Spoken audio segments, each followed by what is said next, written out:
And I'm Aghogho. Join us 3 p.m. to 7 p.m. every weekday. Right here. On Hard Facts.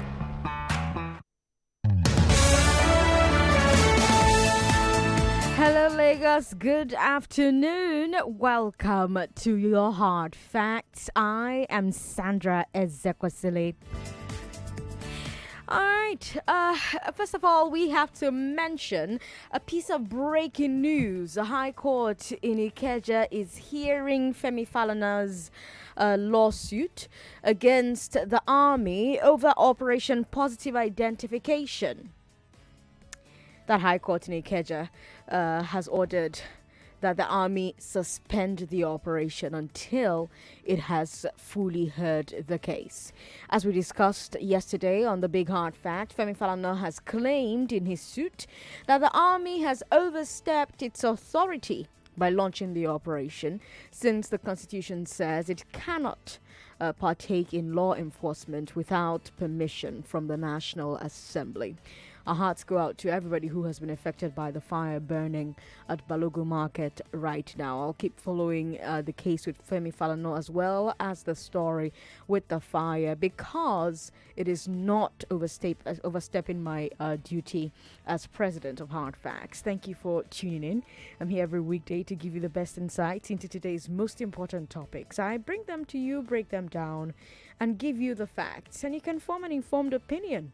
If you missed any of last week's shows, you can still catch them online. Go to our Facebook page, Nigeria Info FM, or Twitter or YouTube, also Nigeria Info FM. Yesterday's show is live there as well.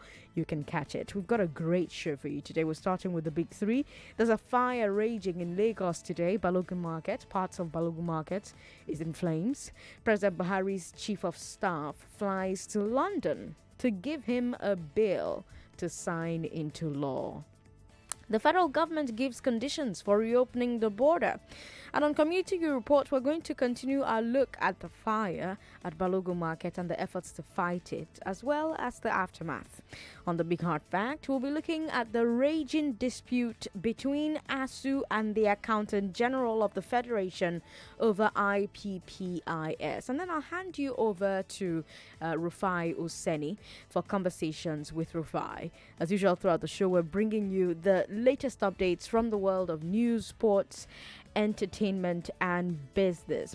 Don't forget that we're streaming this conversation live on Facebook right now, YouTube as well, Nigeria Info FM. That's where we are. That's where you'll find our live stream, Facebook and YouTube. We'll take comments as the show goes along. Our WhatsApp is 080-959-75805. This is the Big Three. The Big Three. On Hard Facts. On 99.3 Nigeria Info.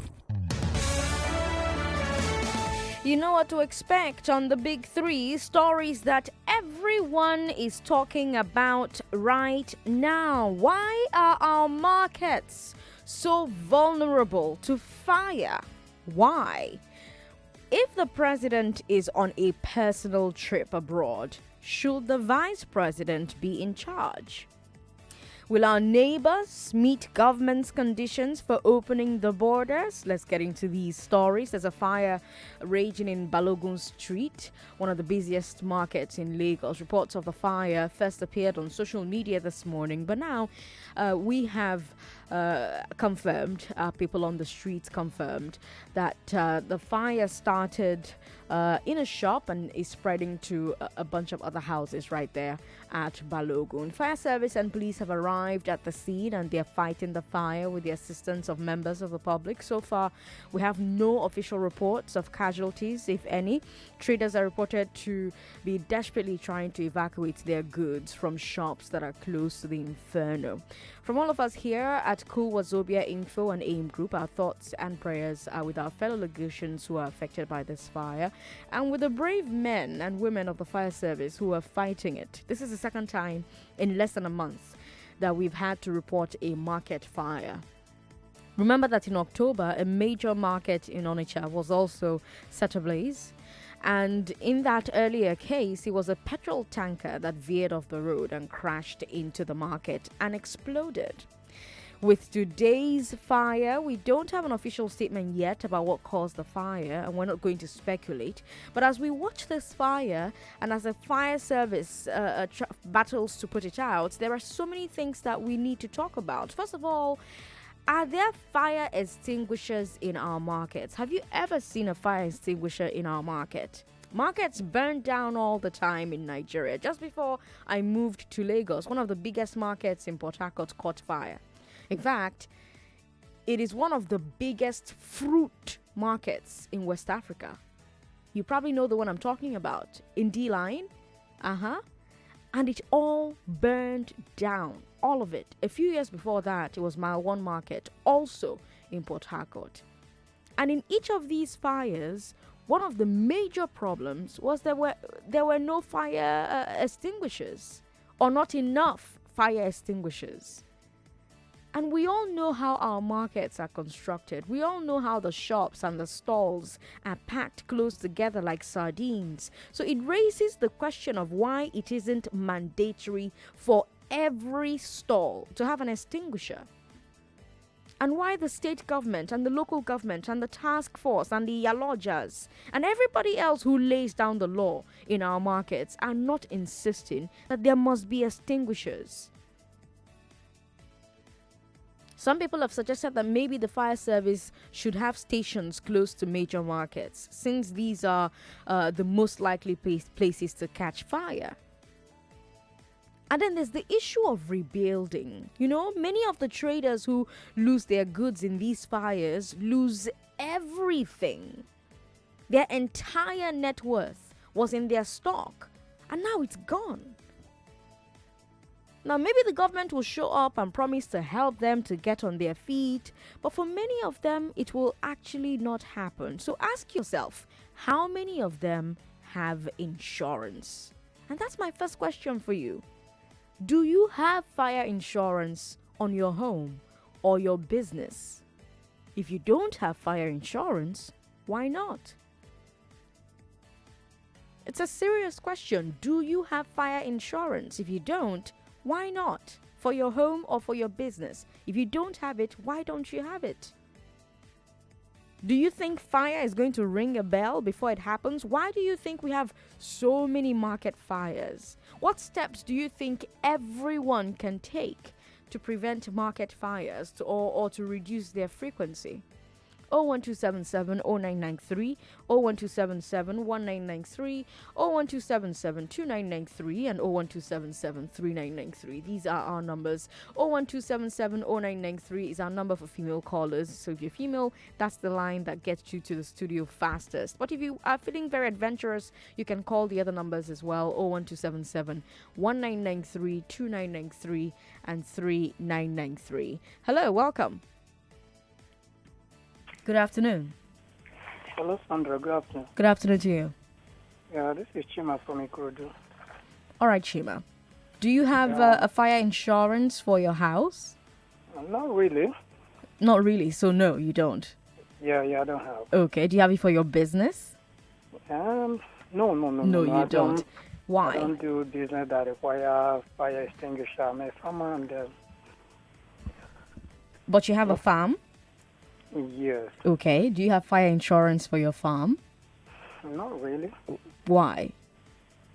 I think my farms are not too big enough, and I'm thinking of when I get to the commercial level of it, I think those are necessary things that need to be done. So if fire burns your farm right now, you're not going to lose money?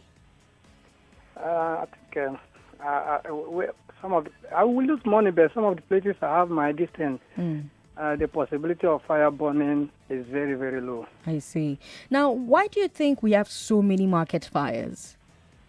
I think we as a country, we are so careless in everything. We don't really take cognizance of important things. We don't take them seriously. Like in markets, they're supposed to have their fire extinguishers at each shop.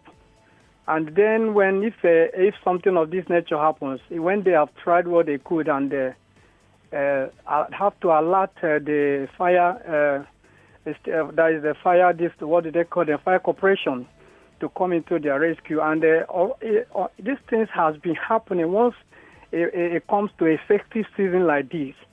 People's shops and hopes will be burnt up. It's very unfortunate. I really feel for those guys over there. Yes, indeed. Thank you for calling me today. We've got Martins in Shomolu. Hello, Martins. Yeah, good afternoon, Sandra. Good afternoon. Are you a businessman, Martins?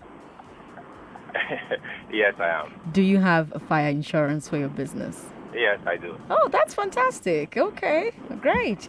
Now, why do you think we have so many market fires? So I'll just explain some things in Nigeria. One, you see, we cannot enforce, the level of education in Nigeria is very low. Okay. So you can, if people have fire extinguishers in their shops, trust me, many of them will be non-functional when the fire outbreak comes.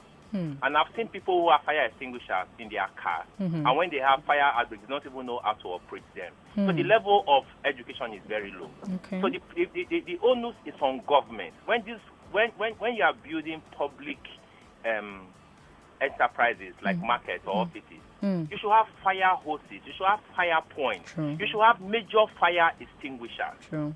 You know? True. So that, because the thing with fire is timely.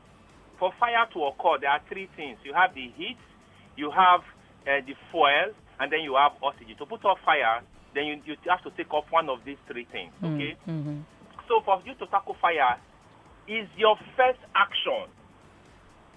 If you lose it in the first 5 minutes, the fire may be totally out of control. So one is on the government. If they have major fire extinguishers in strategic points, it will help. That is one. Two, the second thing is on the insurance. Our level of Nigerians, we don't trust anybody. You don't even trust government. It's the insurance company you want to trust. I'm not saying insurance companies are not performing. I've benefited from insurance companies severally. Okay. So I know that because I'm educated. So the level of education is very low, you know. So we're going to have series of challenges, you know. The average market person will tell you, I never see money to shop. How come they pay insurance? Fire no go come. God no dey. You know they ring bell. Fire no they ring bell. It will not burn my shop. So those people when it burn their shop, not be God makes them. You know. Yeah. So the government has a lot to do in terms of providing the infrastructure and the in terms education. of education. Yeah. And some other things. Thank you, Sandra. Thanks for calling me, Martin. Rafiat, I need to talk to you very quickly because you've been on hold for a while. Thank you for calling me, Rafiat. Thank you. First off, I have to do this. Sorry. Congratulations on the nomination, Sandra. Thank you. Secondly, I think reason why we have a lot of market fires springing up, the markets are too congested. Even you as somebody who wants to buy, you have to mentally prepare your mind before you go there. There's no space for anything. So once a fire starts somewhere, the ability to make it spread is so quick. And then the talk of insurance, I think most Nigerians have trust issues. They don't trust that this insurance is going to come true for them if the fire really happens. And then there is the God concept. Yeah, just cover my shop with God and everything is going to be fine. Just put church sticker on the wall. The fire will pass you by. Exactly. But it's really, now with this amount of fire, I think it's time for the government to really start to talk to the market people, educate them on getting insurance, educate them on having safety gadgets around, and also try as much as possible. Insurance companies, this is the time to actually start bringing up plans that can actually be affordable to these market women to insure their properties. Rafia, thank you so much for calling. Always a pleasure to hear from you. Please call us some more. Okay, well, let's take a break, come back, and talk about the president assenting to an amendment of the Deep Offshore Act, signing it into law. Interestingly, the president did this while he was out of the country on a personal visit. You know why? His chief of staff, Abba Kyari, took the bill to the United Kingdom, where the president is expected to be until the end of next week. That's our next story. Don't go away. Stay right here on the Big Three on 99.3 Nigeria Info.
This is the Big Three The Big Three on Hard Facts. on 99.3 Nigeria Info. On the Big Three today, we've told you about the fire at Balogun Market, one on Balogun Street, the other at Martins Street. We are going into our second story right now, where President Buhari's chief of staff flew to London to give him a bill to sign into law. President Muhammadu Buhari has assented to an amendment of the Deep Offshore Act, signing it into law. Interestingly, the president did this while he was out of the country on a personal visit. His chief of staff, Abba Kyari, took the bill to the United Kingdom, where the president is expected to be until the end of next week. The presidency tweeted a picture of the signing, while Buhari hailed that as a landmark moment. Recall that President Buhari is in the UK on personal business and did not officially hand over his duties to Vice President Yemi Osinbajo, who therefore is not acting president and cannot sign bills into law. So there's a lot of buzz about this story. If you go on social media, you'll see so many comments and so many different angles. First, you have those who are opposing the move. You know, there's always opposition. They say that since the president is not away on official business and he's going to be gone for more than a week, the most responsible and prudent thing would be to hand over to the vice president. They point out that right now, the president is away from his office at Aso Rock. It is possible that he cannot respond immediately and quickly to serious crisis. Even getting communications to him might be made difficult because the risk of getting spied on is possibly higher while he's in the West. And they also say that since he is on a private visit, he'll not have the full paraphernalia of governance around him. His full contingent of travel staff is not with him, for example. So they want to know, what's going to happen each time there's a serious issue? Will Abba Kyari have to keep hopping in and out of planes for 2 weeks? Who pays for that? But you also have those who have said, I beg, you put too like power in this country. This is perfectly fine. According to them, this is the modern era, the internet age. People are telecommuting. The president is the chief executive of the most powerful institution in the country, the federal executive. Surely the executive can put together the equipment and processes to let the president run the country from London for a few days. They also point out that when the new ministers were sworn in, the president told them to report to Abba Kyari, his chief of staff. So this meant that on a day-to-day, even before this trip, the entire executive reports to Kyari and Kyari reports to the president. According to those who support the move, this is the same situation. The ministers and executive report to Kyari in Abuja, and Kyari reports to the president in London, either on the phone or in person once in a while. So that's what they think. I want to know what you think. Is it fine by you that the president is on a personal break but did not hand over authority to the vice president? What do you think about him signing laws in London? Do you agree or disagree that the country can be run briefly from the abroad? 01277 0993, 01277 1993, and 01277 2993, as well as 3993. These are the three numbers you can call. 4 numbers, actually. One of them is for our female callers. So if you're female, you should be calling 01277 0993. And then everybody else can call 01277 1993, 2993, 3993. Let's talk to Chima. Chima is in Ikorodu. Hello, Chima. Welcome to the show. Welcome, Chima. Yeah. Hello. Hello, I can hear you. Yes, you're live on the show. Go ahead. Yeah, this issue has been debated time and time again. Anytime the president goes out of the country, maybe they say it's for private visits. And for that reason, the vice president will not have the power as the next in power to do something. Hello? Yes, I can hear you. Go ahead. Is that done in any other part of the world? That's what I want to know. What's the sense of having the vice president Is it not to deputize when the president is not around? To do some other, or does it mean that the vice president is not qualified, he cannot handle those issues? It's just the lapses that is in our governance. It is not good. It is not good, and it is not really good. That's my take. Chima, thanks for making it on the show. Mikel, hi. Welcome, Mikel. Hello. Hello, Mikel. Welcome. Thank you. Good afternoon. Good afternoon. I want to talk about the president travel. Go ahead. Okay. I was even expecting him as a president. I was expecting him to hand over to the vice president. Understand now? So that means if he's going to be in that side for a whole 1 month, the president reporting to him will be traveling up and down from here to Nigeria. Well, if he's there for a month, the National Assembly may be forced to hand over automatically to the vice president. Because Hello? Hello, can you hear me? Yes, I can hear you. Yes, so if he's there for a month, the National Assembly may be forced to hand over to the vice president because the Constitution says that the president cannot be away for more than 21 days. So I don't think we'll have that scenario where he's away for an entire month. Okay, whatever the days will be, at least money is involved in traveling to that side. Understand? I was even expecting him.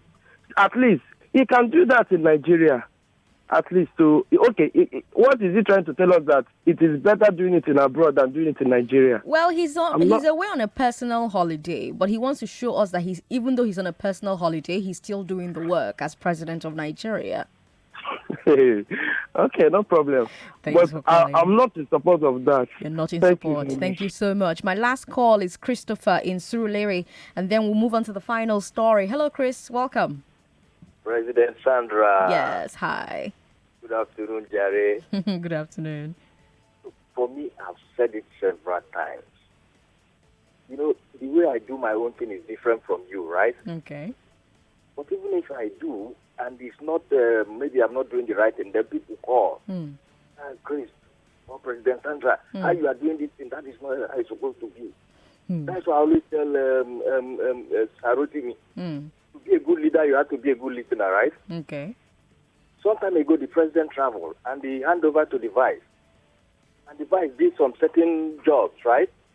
Which is not okay for the president. And they turn everything around. So this time, he feels, let me do it my way. So Nigerians should stop complaining. They should just allow the man to do whatever he wants to do. But all I'm pleading for, I'm afraid of third term. That is my own. I'm afraid of third term. The vice president himself, maybe they talked the other time, the issue. Say no, there's no issue. Well, there's no talk about third terms yet. So let's not what I'm saying. Let's not start that conversation. Good. So for me, they should just allow the president. That is how he wants to run his own government. Okay. Not for this blame game, please. Thank you for calling me, Christopher. The federal government has given conditions that ECOWAS countries must meet for Nigeria to reopen its borders. The conditions include respect for the rules of origins with regard to the movement of goods and shutting down warehouses along the border. Minister of Foreign Affairs Geoffrey Onyama disclosed this during the Interministerial Committee on the temporary partial closure of land borders in Abuja. According to the minister, the conditions will be presented to the countries in 2 weeks. Apart from demanding the dismantling of warehouses, the federal government is also going tough on the repackaging of imported goods to pass them off as local ones from ECOWAS countries. So the Nigerian government is now ready to make a demand. Yesterday, we reported that the government planned to keep the border shut until January 31st. But now, the government is given the conditions that could lead to the borders being opened earlier than that. So far, the government has made 2 of the demands public. There may be more in the next 2 weeks. But let's talk about the 2 that we've seen so far, shall we? First, the government is demanding that Benin Republic and our neighbors stop importing goods from other countries, repackaging them as if they are produced in their countries, and then bringing them into Nigeria. And I have to ask, why does this happen? Now, of course, the answer to that is to avoid paying tariffs to Nigeria. Under ECOWAS laws, goods coming in from other ECOWAS countries pay lower duties than goods that originate outside ECOWAS.